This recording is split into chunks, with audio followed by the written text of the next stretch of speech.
What's going on, guys? My name's tlmcneal, and I teach people how to tell their story so they can change lives. And today we're talking to leaders, and we're going to talk to those leaders who want to go to that next level, who want to move from that managerial position into being leaders that people want to follow. So we're going to share with you three frameworks that's going to help you do that. So I'm admonishing leaders to be able to tell their story so they can connect with people, so they can get people to trust them, know them, like them, and want to follow them.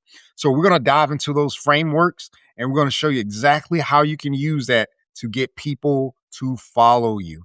So let's jump right into it. All right. So leaders need to tell their story. The three frameworks that turn managers into leaders people actually follow. All right, let's move forward. All right. Most leaders never connect, man. I have seen this so much, and sometimes I've been that leader that has not connected, and they never even knew why. A lot of times, people don't understand that decisions that hurt their teams are constantly being made, and the team is not being consulted, and it's really frustrated. A lot of times, these leaders will also always talk about their credentials and the schools they went through and the courses they went through. But people don't really care about that. They only care about how that helps them. Also, if you're a leader, many times people aren't aligned. They're so mission focused, they don't realize there's a team behind them, and they're dragging people through things that they don't want to be a part of, especially on projects, especially on missions. And they may have no idea of how people around them are affected. 63% of employees say they would work harder for a leader they felt personally connected to. So that's powerful. And the reason I'm sharing you this information is so you learn how to personally connect with some of the people that you lead. All right. So here's the three frameworks. It's going to be the origin story, the mirror story, and the stand story. These are the three stories that every leader needs to be sharing with the people that they're with. All right. This isn't a tactic. This is how leaders become unforgettable and people absolutely love following them. So let's jump into it. First is the origin story. This is how you're going to build trust. You're just going to start talking about where you came from. All right. Here's what an origin story is. All right. How you got to where you are. Where did you start from? We're not talking about your credentials. We're not talking about your degrees. We're not talking about the schools you went through. We're not talking about any of that stuff. We're just talking about your journeys. You're going to talk about the ugly and the messy parts too. You're going to talk about the setbacks, the detours, the moments of doubt, all those things that make you human. All right. The proof that you weren't just handed this job. That's what people are looking for, that you're qualified because of your experience. All right. Here's what that's going to do for you. It's going to build trust without you having to ask for it. It's going to show your humanity, which means people are going to connect with you because they feel you. All right. And it signals that we can grow together, which means that people feel like if you're in a position where they can grow with you, they are more likely to connect with you because they feel like they get an opportunity to grow as you grow. All right. And it creates alignment that's rooted in real shared purpose. So when you share your origin story, people understand that you had to go through a journey because they're going through a journey as well. They may be in the position that you were in at some point, and now you can share with them how you got to where you are and how you may understand some of the struggles that they face. Degrees and titles from your past aren't as impressive as you think, but scars, they are going to be your currency. 70% of employees feel more engaged when their leader shares personal stories of failure and growth. People want to know you're human. They just want to feel that you have experienced the same things they're experiencing,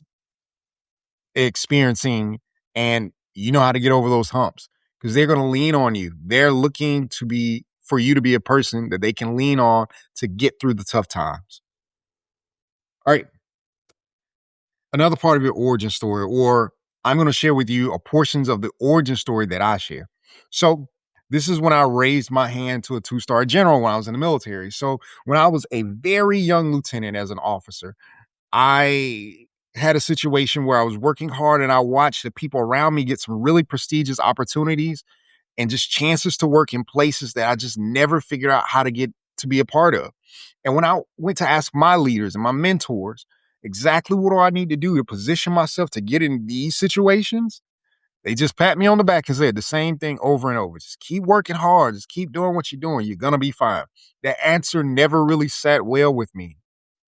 I just never felt like it was suffice to get me into those upper level, really prestigious positions. And I wondered exactly what I needed to do to get there. So a two-star general came into town to speak to our unit. And this general was a very open general. However, if you're not in the military, it is frowned upon for you to ask a general question. I know that's weird, but he always has this kind of area in the end of him talking or speaking for whatever reason where he asks questions or they ask questions. Say, does anybody have any questions for me? The leadership generally will say something like, hey, don't ask the general any questions. If you have any questions, direct them to us because they will think that we have not addressed your questions and we're not doing our job if you're asking him questions, which is a terrible way of thinking, but it happens from time to time. Well, when this general asked, hey, does anybody have any questions? No hesitation. I shot my hand up in the sky and I did the thing that probably really pissed some people off. And I said, hey, can I talk to you offline? That means, can I talk to you one on one and alone? This is highly frowned upon in the military, if you don't know, but I did it. And when I got into a closed space with this general, I told him exactly where I was. I said, hey, sir, I've been trying to get into these spots. Every time I ask the question, how do I do this? Nobody is giving me a direct answer. They're just telling me, hey, just keep doing what I'm doing. I don't think that's going to work for me. He laughed and said, hey, I know exactly what you're going through. And he gave me step by step what I need to be doing. And I followed everything he told me, and it got me promoted all the way up to, I think, any day or hopefully very soon, I'll be putting on lieutenant colonel. So I followed everything he said, and that's how it got me from where I started to where I am currently. I share that story with younger soldiers so they understand I know where they have been. That's an origin story that connects. You have an origin story too. Talk about how it started for you, the thing you had to overcome, how it got you to where you are now. And because of that, how you understand where somebody else is. That's an origin story. All right. Next, we're going to talk about the mirror story. This is really powerful. You're going to show people how you are in the fight with them. All right. When we talk about a mirror story, it's going to sound like it's an opportunity to vent and complain. No, you are just taking the opportunity to acknowledge some of the things that are challenges for your team or the people you're working with. It shows people that they are not here by themselves, that you feel them too. Okay. All right. First of all, let's talk about what it's not.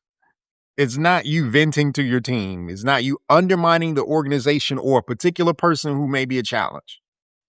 It's not making yourself look weak or indecisive. I know it can seem that way, but it's not. It's not permission to complain in front of the room. That's not what it's designed to be used for. Okay? Your mirror story is designed to be used to acknowledge the weight of the circumstances. Man, I have so many stories about this. To say, hey, I know it's hard, but I feel you too, and mean it. All right. Leaders leading people through very tough or high intense times, man. That's all it is. The foundation of I will not ask you to do what I won't do. Okay? So here you're starting to share a story where you can say, "Hey, I acknowledge," and you're giving validity to some of your team's feelings. When this happens, they feel as though you understand where they are. They're more likely to move with you. All right. 79% of employees who quit cite a lack of appreciation as as their primary reason for quitting. Feeling unseen is a leadership failure. Man, I've seen this a lot in the military where people can just feel completely ignored. And it's one of the things that you can do as a leader to make people feel ostracized and have no idea that you're doing. So let's talk about how you would tell your mirror story. All right. There's no way I'm asking. All right. So it started off with me saying, there's no way I'm asking you all to do something I'm not willing to do myself. This is something that I lived through. A mirror story for me sounded something like this. Some years ago, I worked at the VA hospital, and this was during the time of COVID, and it was terrible. It was everything you can imagine bad happening. And we had got to the place where we had just started losing people through COVID. Our team got together, the hospital executives got together, as I was one of the staff managers. And everybody decided, hey, one of the ways that we handle COVID is that the EMS workers, that's the people who go in and sanitize the rooms, the doctors and nurses would be the only ones in the COVID patients' rooms or even in those areas, which means we had to do some special things to do some preparation. Now, me being a part of that staff, I was the one that had to tell the EMS workers, hey, you guys are going to have to go into the COVID patients' rooms and we're counting on you. Now, as I was ready to deliver this information, I could see it. I could see the heaviness. I could see the weight. I could see the frustration. I could see the fear on their faces. And I knew that this was a hard thing to ask of them. I'm essentially asking them to risk their lives. Now, here's the hard part about this. We had already lost some people from COVID, and most of the EMS team were from the ages of like late 30s to mid 60s. These were people who were at the highest risk of contracting COVID. So what happened was I was asking them to put on full PPE. That means being covered from head to toe in protective equipment. So protective personal equipment, and go in and clean these rooms. Now, this is not something I would do as a staff manager. I would never put on that equipment. It's just, they're just a part of just one of the parts of the staff that I had direct leadership of. With that said, I remember saying, just out of military training, hey, I'm not going to ask you guys to do something I wouldn't be willing to do myself. So I took the initiative to put on the first level 4 PPE suit. Once we did this, I went in by myself and I cleaned the first, second, and third rooms. Was I scared? Absolutely. Was I nervous? Absolutely. I was nervous just as anybody else, but I was asking them essentially to risk their lives. And I knew that if they saw me do it, that they would more likely feel like leadership was connected to what they were doing, and they felt that sense of purpose and that sense of mission. So when I came out and I showed them, hey, I'm willing to do this. As a matter of fact, I'm going to go in the next couple of rooms with you guys, and we're going to do this together as a leader. And so I did this with 30 COVID rooms. Guys, we did this and it was never an issue again. Now, were they still afraid? Absolutely. But they also felt like that there was somebody who's willing to be in the fight with them, and that leadership understood where they were and they were more willing to be a part of it. Okay. That's my mirror story. And hopefully you can build a mirror story off that for yourself. All right, the next is a stand story. Here, you're going to attract the right people and you're going to repel the wrong ones. But you're going to do that by sharing your core values and the things that you really believe. So, in a stand story, all right, you're going to declare all of your convictions. You're going to let people know, hey, this is where you stand. Okay? So, you're going to declare your non-negotiables. Here's what your values are. Here's why. You're going to put all that stuff up front on the table. You're going to filter everybody's intention. So I promise you, when you start doing this, you're going to find out who's for the team, who's for the mission. When you do this, you are going to absolutely repel certain people. And that's a part of this process. Okay? Because there's some people that they're just not going to be a good fit for you as a leader, or they're just not going to be a good fit for the team right now. And when you put your core values or the values of the organization or the team up front, what's going to happen is you're going to push those people away. It acts as a filter. All right. Now, when you do this, you want to be rooted in purpose, not necessarily strategy. Here, purpose is the most important thing. The values outlast any initiatives, plan, or org chart. Okay. You get everybody focused on the value of what you're doing. It builds a mission first culture. This is something we had to do all the time in the military. Depending on the leader, sometimes it worked. If the leader always put themselves first, it never worked. It never worked. 58% of people say that they trust a stranger more than their own boss. Isn't that crazy to say? But I know so many people who live in that type of work culture, work environment, those toxic environments. And I'm telling you, if you want to be a leader that people follow, you have to put your convictions up front. This is a stand story.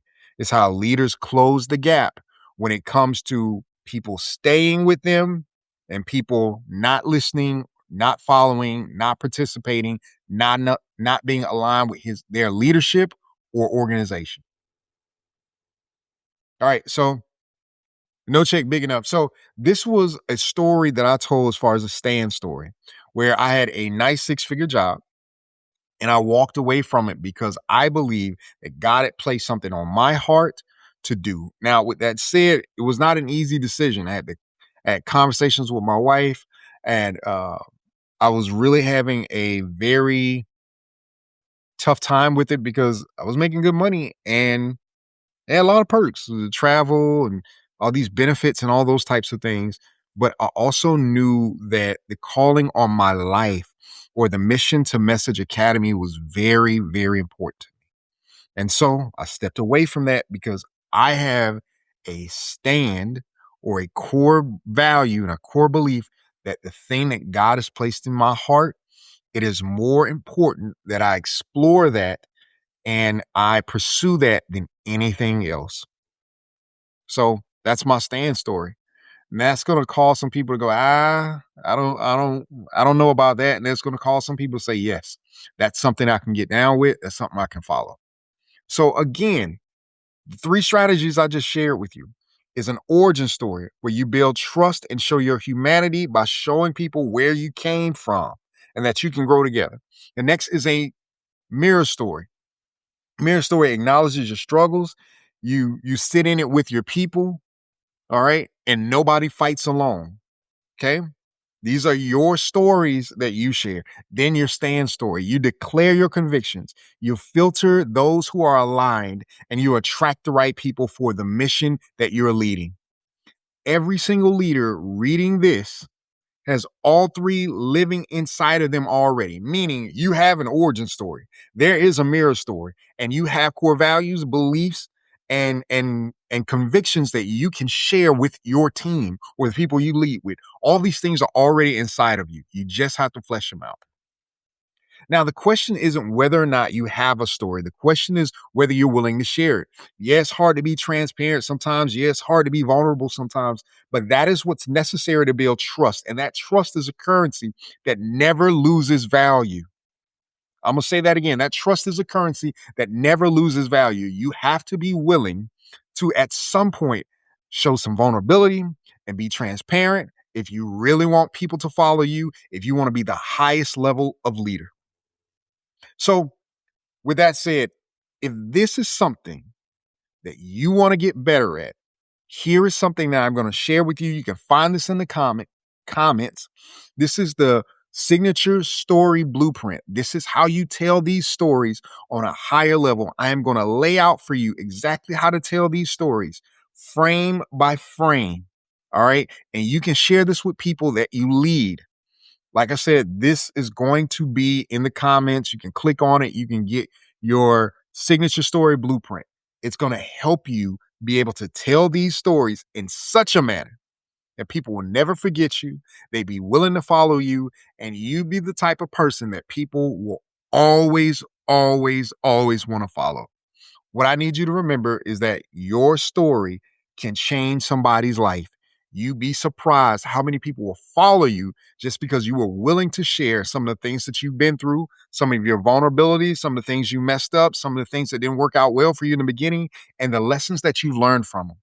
If you want to grow, if you want people to follow you, this is a tool that you can have that will absolutely offer these things for you every time you have an opportunity to lead. So, with that said, we're going to close that out. And again, guys, listen, you can get that link in the comments. All right. It's in the description. So again, I want you to take advantage of this.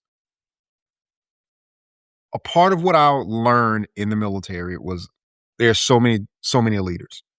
And I'm gonna say only maybe 30% of them were worth a flip. Not because they didn't go through leadership schools or anything like that. The way it was applied. What I mean by that is many of the leaders would learn the leadership skills with a focus of their career up front. The leaders that were mission focused oftentimes still focus more on the mission than the people they were leading. But the people who understood how to connect with these people could always get the best out of people, always get the most out of people, and always had people who were willing to go through the fire for them. And that remains whether you're in corporate, whether you're an entrepreneur, whether you're a content creator, whether you're a vet now working in a different organization, whether you're a minister, whether you're a leader of any type of team, all these things work. With that said, I need you to remember that the goal is growth and growth happens in the journey. Hey, go to the description, download that, learn how to be the best leader you can possibly be with that framework so you can tell those stories anytime you need to. People are going to follow you, trust you, know you, and like you. With that said, to the next episode.